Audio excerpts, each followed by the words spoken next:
ಸಮಾವೇಶಕ್ಕೆ ಈಗ ತಾನೇ ಆಗಮಿಸಿದಂತ ನಮ್ಮೆಲ್ಲರ ಅಚ್ಚುಮೆಚ್ಚಿನ ನಾಯಕ ಮತ್ತು ಮಾಜಿ ಸಚಿವರು ಶಾಸಕರಾಗಿರ್ತಕ್ಕಂಥ ಮಾನ್ಯ ಮಾದೇವಪ್ಪನವರು ಇಲ್ಲಿ ತಾನೇ ಬಂದಿದ್ದಾರೆ. ಅದೇ ರೀತಿ ಬಂಗಾರಪೇಟೆಯ ಶಾಸಕರಾಗಿರ್ತಕ್ಕಂಥ ಮಾನ್ಯ ನಾರಾಯಣ ಸ್ವಾಮಿ ಅವರೇ,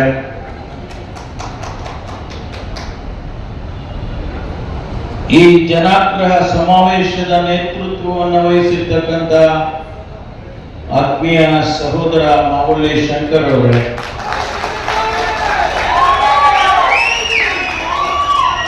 ಶ್ರೀಮತಿ ಇಂದಿರಾ ಕೃಷ್ಣಪ್ಪ ಅವರೇ, ಮತ್ತೆಲ್ಲರ ಹೆಸರು ಹೇಳೋದಕ್ಕೆ ಕಷ್ಟ ಆಗುತ್ತೆ. ಕೆಲವ್ರ ಹೆಸರು ಗೊತ್ತಿದೆ, ಕೆಲವ್ರ ಹೆಸರು ಗೊತ್ತಿಲ್ಲ. ಆಮೇಲೆ ಯಾರ್ದು ಹೆಸರು ಬಿಟ್ಬಿಟ್ರೆ ಅವ್ನ ಮನೆಯೊಳಗೆ ಅವನ ಹೆಸರೇ ಹೇಳಿಲ್ವಲ್ರಿ ನಂದು. ಆದ್ರಿಂದ ಈ ವೇದಿಕೆ ಮೇಲೆ ಉಪಸ್ಥಿತರಿರ್ತಕ್ಕಂಥ ಎಲ್ಲ ಮುಖಂಡರುಗಳೇ, ಸಹೋದರಿಯರು ಇಷ್ಟೊಂದು ಜನ ಇದ್ದೀರಲ್ಲ, ನಮ್ಮ ಕಾಂಗ್ರೆಸ್ ಪಾರ್ಟಿಯಲ್ಲೂ ಇಷ್ಟೊಂದು ಜನ ಕೂತ್ಕೊಳ್ಳಲ್ಲ.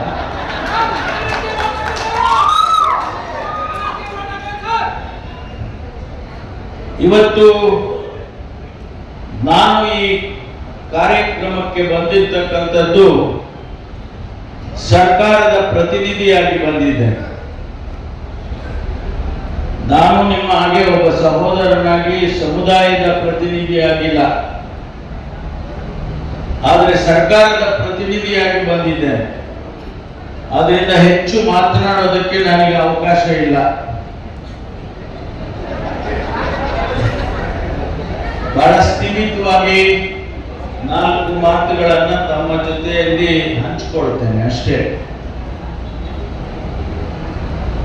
ಮಾತನಾಡೋದಕ್ಕೆ ಮುಂಚೆ ಬಾಬಾ ಸಾಹೇಬರಿಗೆ ನನ್ನ ನಮನಗಳನ್ನ ಸಲ್ಲಿಸಿ, ಇವತ್ತು ದಲಿತ ಹೋರಾಟ ಈ ದೇಶದಲ್ಲಿ ಹೊಸದೇನಲ್ಲ. ಸ್ವತಂತ್ರ ಪೂರ್ವದಲ್ಲಿ, ಸ್ವತಂತ್ರದ ನಂತರ ಹೋರಾಟ ನಡೆದಿದೆ. ಆ ಹೋರಾಟ ಇನ್ನೂ ಕೂಡ ಮುಂದುವರೆದಿದೆ. ಎಲ್ಲಿ ಮುಗಿಯುತ್ತೆ ಅಂತ ಗೊತ್ತಿಲ್ಲ ನನಗೆ. ಈ ದೇಶದಲ್ಲಿ ಭೂಮಿ ಎಲ್ಲರಿಗೂ ಸಿಗ್ಬೇಕು. ಭೂಮಿ ಇದ್ರೆ ಅವನು ಭೂಮಿಯ ಒಡೆಯ ಅಂತ ಅನ್ನಿಸ್ಕೊಳ್ತಾನೆ. ಆದ್ರೆ ಅನೇಕ ಕಾರಣಗಳಿಂದ ಆ ಒಡೆತನ ನಮಗೆ ಸಿಕ್ಲಿಲ್ಲ ಅನ್ನೋದು ಇವತ್ತು ಬಹಳಷ್ಟು ಜನರಿಗೆ ಈ ದೇಶದಲ್ಲಿ ನೋವಿದೆ. ಶಿಕ್ಷಣ ಸಿಗಬೇಕು. ಶಿಕ್ಷಣ ಸಿಕ್ಕಿದ್ರೆ, ನೀವು ವಿದ್ಯಾವಂತರಾದ್ರೆ ಪ್ರಜ್ಞೆ ಬರುತ್ತೆ, ಪ್ರಶ್ನೆಯನ್ನ ಕೇಳುವಂತ ಶಕ್ತಿ ಬರ್ತದೆ. ಆ ಶಿಕ್ಷಣದ ಶಕ್ತಿ ಏನು ಅಂತ ಹೇಳಿದ್ರೆ, ವ್ಯಕ್ತಿಯನ್ನ ಬದಲಾಯಿಸುವಂತ ಶಕ್ತಿ ಆ ಶಿಕ್ಷಣಕ್ಕಿದೆ. ಅದು ಸಿಗಬೇಕು. ಮನೆ ಕೃಷ್ಣಪ್ಪನವರು 4 ಬೇಡಿಕೆಗಳನ್ನ, 4 ವಿಷಯಗಳನ್ನ ಇಟ್ಟಿದ್ದಾರೆ ಅಂತೇಳಿ ಸಹೋದರಿ ಇಂದ್ರಮ್ಮ ಹೇಳಿದ್ರು. ಸೂರು ಸಿಗಬೇಕು, ಶಿಕ್ಷಣ ಸಿಗಬೇಕು, ಭೂಮಿ ಸಿಗಬೇಕು, ವಸತಿ ಸಿಗಬೇಕು.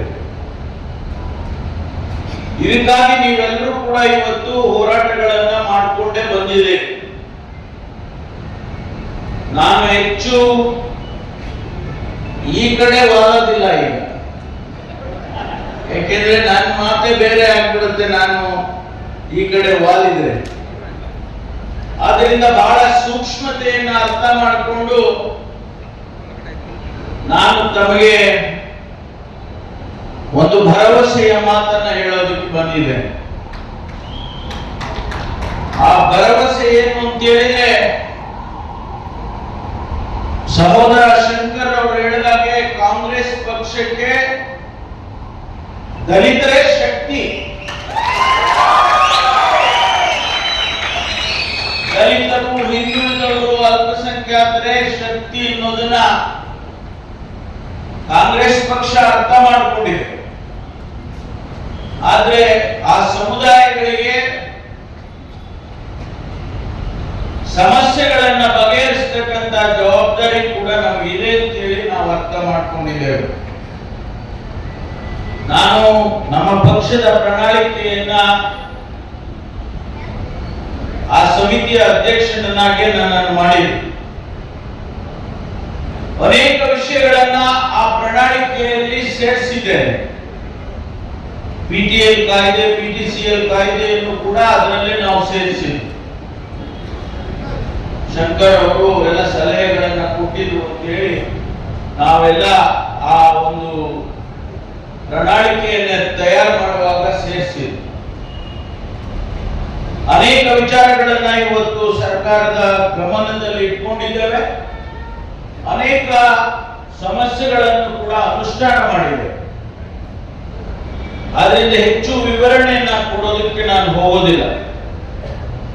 ಒಂದು ವಿಚಾರ, ತಮ್ಮ ಈ ಒಂದು ಎಷ್ಟು 20 ಇದೆಯಾ 19 ಇನ್ನೊಂದು ಹಾಕ್ಬಿಡ್ರಿ, 26 ರೌಂಡ್ ಫಿಗರ್. 19 ಬೇಡಿಕೆಯನ್ನ ಕೊಟ್ಟಿದ್ದಾರೆ ನಮ್ಮ ಮಾವಳಿ ಶಂಕರ್ ಅವರು. ಪ್ರತಿಯೊಂದು ಬೇಡಿಕೆಯೂ ಕೂಡ ಸರ್ಕಾರ ಗಮನಿಸಬೇಕಾದಂತ ವಿಷಯಗಳನ್ನೇ ಅವರು ಕೊಟ್ಟಿದ್ದಾರೆ. ಹಾಗಾಗಿ ನಾನು ಆ ಬೇಡಿಕೆಗಳನ್ನ ಗಮನಿಸಿದ್ದೇನೆ. ಮುಂದಿನ ವಾರ, ಜಾಸ್ತಿ ದಿವಸ ತಗೊಳ್ಳಕ್ ಹೋಗೋದಿಲ್ಲ, ಮುಂದಿನ ವಾರ ತಮ್ಮನ್ನೆಲ್ಲರನ್ನೂ ಕೂಡ ಪ್ರತಿನಿಧಿಗಳನ್ನ ಕರೀತೇನೆ. ವಿಧಾನಸೌಧದಲ್ಲಿ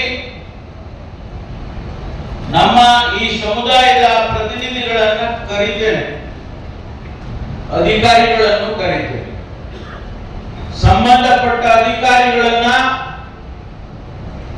ನಮ್ಮ ಜನಪ್ರತಿನಿಧಿಗಳನ್ನ ಮತ್ತು ಯಾರ್ಯಾರು ಅದಕ್ಕೆ ಸಂಬಂಧಪಟ್ಟಂತ ಅವರಿದ್ದಾರೆ ಅವರೆಲ್ಲರನ್ನು ಕೂಡ ವಿಧಾನಸೌಧದಲ್ಲಿ ಕರೀತೇನೆ. ಸಾಧ್ಯ ಆದರೆ ಮುಖ್ಯಮಂತ್ರಿಗಳನ್ನು ಕರೀತೇವೆ. ಅದಕ್ಕಾಗಿ ಇವತ್ತು ನಾನು ಯಾವುದೇ ವಿವರಣೆಯನ್ನ ಕೊಡೋದಕ್ಕೆ ಹೋಗೋದಿಲ್ಲ. ನಿಮ್ಮ ಈ ಒಂದು ಹಕ್ಕೊತ್ತಾಯಗಳನ್ನ ಸ್ವೀಕಾರ ಮಾಡಿದ್ದೇನೆ ಮತ್ತು ಅದಕ್ಕೆ ಏನ್ ಕೆಲಸ ಮಾಡಬೇಕು ಅದನ್ನ ಖಂಡಿತವಾಗಿ ನಾನು ಮಾಡ್ತೇನೆ ಅಂತ ಹೇಳಿ ನಿಮಗೆ ಭರವಸೆಯನ್ನ ಹೇಳಿ, ಮಾನ್ಯ ಮಹದೇವಪ್ಪನವರು ಬಂದಿದ್ದಾರೆ. ಡಾಕ್ಟರ್ ಮಹದೇವಪ್ಪನವರು ಬಂದ ಮೇಲೆ ಇನ್ನೇನ್ ಹೇಳೋದಿದೆ, ಅವರಿಗೆ ಇವಾಗ ಸ್ವಲ್ಪ ಒಂದು ಟೆಂಪರರಿ ಆಗಿ ಫ್ರೀಡಮ್ ಕೊಟ್ಟಿದ್ದೀವಿ. ಟೆಂಪರರಿ ಅಷ್ಟೇ.